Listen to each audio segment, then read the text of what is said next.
The first step in the writing process is pre-writing, and it consists of all of those tasks that writers do before they put pen to paper, including brainstorming and making lists.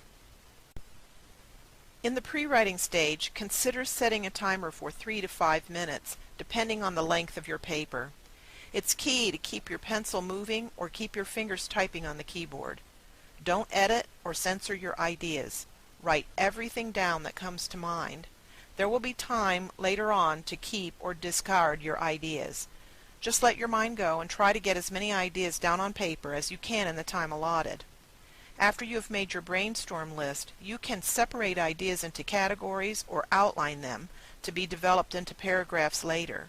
You might also consider using one of the many graphic organizers available for recording pre-writing ideas. Get these preliminary ideas on paper, and this will help you to have a specific direction for your research. Drafting is the part where you put the words on the paper. Drafts should be written quickly, without editing or revising, and they should be based on the elements and topics that you've collected during your planning and pre-writing stage. Professional writers understand that first drafts usually are not very good. Many writers are tempted to revise and edit as they write. Strive to fight against this impulse. You may think that you are saving time, but in reality, you run the risk of losing your train of thought when you go back and forth. Don't stop the flow of ideas when you draft. Write down your ideas as though you were talking to someone about your topic. You will have plenty of time later on to go back for revising and editing. These separate stages come later in the process, and they're the place where you can polish your work. It has been said that the revision and editing stages are where your paper earns its value. Once you have a rough draft, you can review your paper from the perspective of the reader instead of the writer. This is also the place where you can code switch your language from a conversational voice to an academic one. When you look at issues that affect the whole paper, you are revising. When you make corrections at the sentence level, you are editing. As you read through this revision checklist, you will notice that the topics relate to your paper as a whole. These kinds of changes to your writing are the most difficult and will require a degree of effort and time. Make these changes first before making grammar corrections. Grammar corrections should be done last.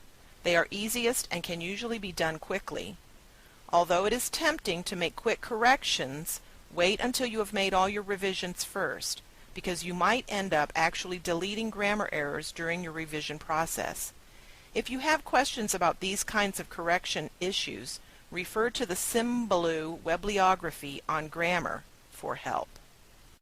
Publishing sounds like something formal, but it really just means giving your finished paper to someone else to read. While it's true that publishing can mean seeing your words in print, such as a newspaper or web page, publishing also can be as simple as submitting your paper to your instructor. Here's some final thoughts on the paper process. Procrastination is probably your greatest enemy, so make sure to start early.